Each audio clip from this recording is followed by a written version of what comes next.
say you cut them in January. I've heard it's best to have it winter cut if you want live edge. Yes, if you're doing anything live edge where you want the bark to stay on the wood, always cut the wood down in the winter months or acquire it in the winter months when they are pruning and trimming trees. That is when the sap is starting to not run. It's not running as freely through the tree, so the sap adheres, or the bark adheres to the sapwood on that cambium layer.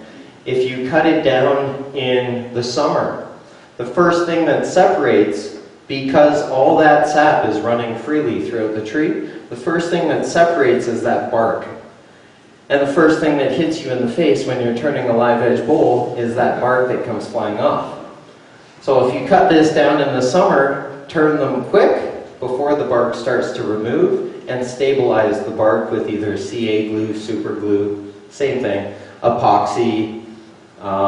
That way the bark is more likely to stay on. It's more of an insurance premium. I do the exact same thing with my winter acquired wood. I will still turn it wet, and I will still super glue the live edge bark in between that cambium layer, because as it dries, the wood moves and shifts and warps. I want that bark to stay on there, and then I sand it flush after. If there's ever any staining or discoloring, don't worry about it. You're going to sand that off anyway when you do your sanding, when the bowl's dry. For instance, this log. Gord gave me this log, and it's beautiful grain. It's ash, but it looks like olive ash from Montreal with the coloring and the beautiful color in it. So when I first looked at this, I thought, I could do one huge live edge bowl. It'd be beautiful, it'd be great with this coloring in the bottom of that bowl and bleeding down the sides of that bowl. But it would only be one item, one yield out of that bowl. It's a dime a dozen. One out of maybe 10,000 people who will pay the price for that size of a bowl. So if I did that bowl, I might be holding on to it for years and years and years before I find someone who appreciates it to spend what I want for it, because of all that time and effort I put into it. It's not just the turning, it's the acquiring the wood, the milling of the wood, the sealing of the ends, the drying of the wood, and then I have to prep it and turn it, and then I have to allow it to dry again, put more finish on it, and then seal, finish it, sand it, buff it, and then it's done. And hope it doesn't crack. You have to make sure there's no moisture in there, because if it is sitting in the sun on a table, that wood in between the layers sealed, it will start to boil and move and shift, cracking your finish. Okay? So I thought next to this, it would be far better suited to cut this, and I would get one live edge bowl. This could be a couple small boxes, pens, or finials. Again, pens and finials. Oh, we'll sweep up later. This would be plates, platters, small plates, candy dishes, or I could rip it into pens, finials, hair sticks, tool handles. This could be a large box, 1 pepper mill or 3 boxes. Again, 1 pepper mill or 2 boxes, depending how much it cracks here too. I might get 2 boxes or 1 pepper mill. But that way I get the maximum yield out of each log, and that is how I would cut up logs to maximize the yield for turning stuff. Any questions about milling up your logs for turning stock? I would always seal the ends with either a latex paint, an oil-based paint, any paint you have lying around. Mix them all together. Paint the ends. All you need to do is slow the drying process on the ends to minimize that cracking. You can go to any local lumber yard, or no, any local dump, and you can go to their paint section, and they'll give it to you for free. Mix them all together, and you got log end sealer for days. That is turning stock and how I would mill up my log to maximize my yield for anything turning stock. Now I can touch briefly on boards for flat stock. Any questions about turning stock? And these big guys? Sure. That's why I did the much smaller ones when I first got here. So here, milling logs into boards and planks. There's 3 different types of cuts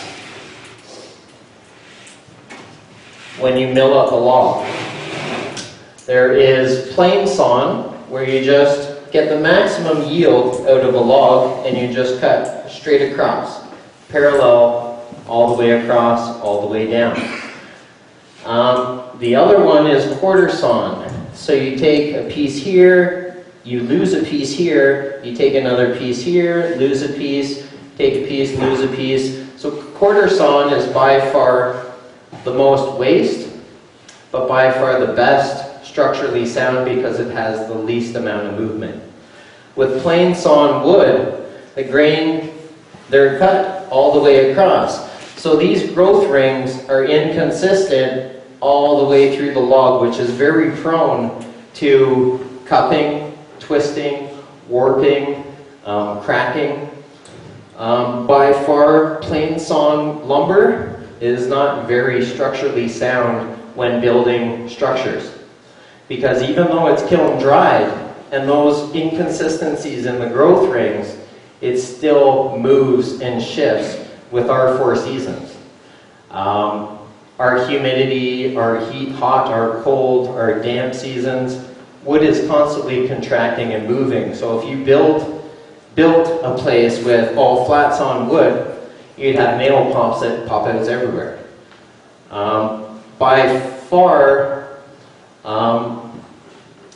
plain sawn yields the distinctive patterns on the face of the board because it is cut parallel. This gives you the cathedrals, the ripples, the large graphics, the ovals. They give you the cathedrals in the wood. By far the biggest yield, but the most amount of cupping, twisting, warping.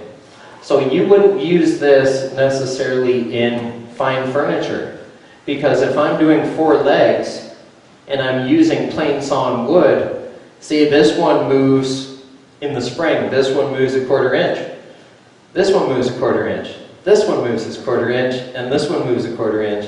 You have an inch across 4 points. That cabinet, that table is going to blow out and fall and hit the ground. It's not going to stay together. So in those instances, you would always use either Riftsawn or Quartersawn. Quartersawn is by far the most desired, the most structurally sound, but it has the highest amount of waste. So I'll talk about Riftsawn first. Sorry. Riftsawn is more stable than plain sawn wood because with the Riftsawn board, they're cut on the angles, on the smaller side angles. So the wood grain, rather than cupping throughout the board, they're all diagonal through the board. It's still a good consistency. In Riftsawn, the wood grain is between 30 and 60 degrees. The more that gets to 90 degrees with your grain standing straight up and down, that is Quartersawn. 90-degree wood grain in Quartersawn wood barely moves. But Riftsawn is better than plain sawn. The wood grain runs diagonally through the end grain at roughly 60 degrees. There is less movement than its inferior plain sawn wood, but it still has more movement than the superior Quartersawn wood. It is essentially a byproduct of the Quartersawn process because with the Quartersawn, you mount this log so each grain of these growth rings is 90 degrees to one another, and then the ones in between they'll be on this 30 to 60 degree angle. So you get quartersawn, riftsawn, quartersawn, riftsawn, quartersawn, riftsawn. It is an inexpensive substitute, yet still fairly stable wood compared to its far superior quartersawn wood. But by far, quartersawn is the most superior, but the most expensive because it yields the most waste. Quartersawn wood. This is, that was a picture of riftsawn wood. You can see all the wood grain is going diagonally on an angle between 30 and 60 degrees. The more that comes to 90 degrees is quartersawn. Quartersawn wood exhibits very little movement in the way that wood can shrink, swell, warp, twist, cup, or bend with the changes of humidity, which it really affects plainsawn boards because of the inconsistency in the growth rings. Needless to say, this stability is very attractive, especially when building cabinets, bow front cabinets, furniture, even buildings, structures. You don't want a significant amount of movement in cabinetry or fine furniture because it will blow apart, it will break apart, it won't withstand the days of time. Same with buildings. With our 4 seasons, any humidity that gets into that wall, those boards can shift and twist and move. So quartersawn is by far the most attractive type of wood that woodworkers, cabinet makers, carpenters, and builders or architects use. Quartersawn isn't the only most stable and desirable. It is also the least efficient to produce, yielding the most waste. As you can see, in between each quartersawn wood, there are waste of these little triangles. But on the third triangle, it's slightly larger and longer, so I could get a Riftsawn board out of that larger triangle. So it yields far more waste, therefore it is far more expensive. The wood grain is always 90 degrees, running perpendicular, straight up and down. This allows the least amount of movement, and the face grain gets these ray flecks, they call. It's beautiful ribboning and flecks through the grain, especially in red oak. It's the most desired wood on the market is quartersawn red oak. It's actually what all the church pews and church furniture are made of throughout time. And then this is just an image of a log in log form, and where you would get quartersawn compared to riftsawn wood compared to flatsawn wood. Any questions? If you took that quartersawn and ran it right through the whole log, what would you get? You'd have a quartersawn plank, but you'd still have to remove that pith. See, the pith is slightly off to the side, so that side would be quartersawn, but the other side might be riftsawn. Okay, but I'm talking about the thinner ones that go in onto the triangles. Yeah, this one right here? Yeah, if that triangle went straight through, well, what you get for grain in, you'd end up with the same as what It all depends on the log too, and where that pith is. Okay.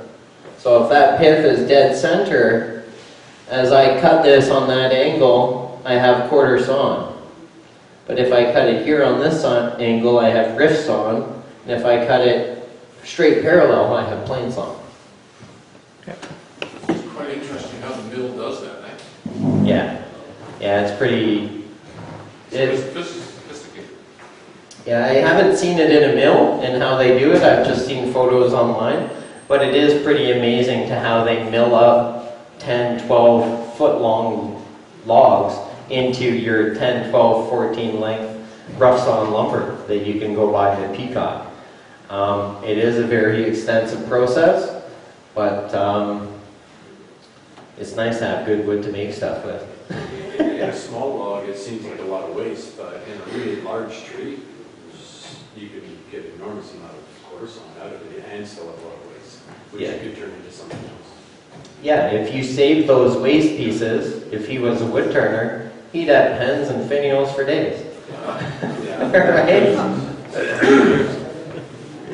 But if he's not, it's just fire starter. So, any more questions? All right, thanks.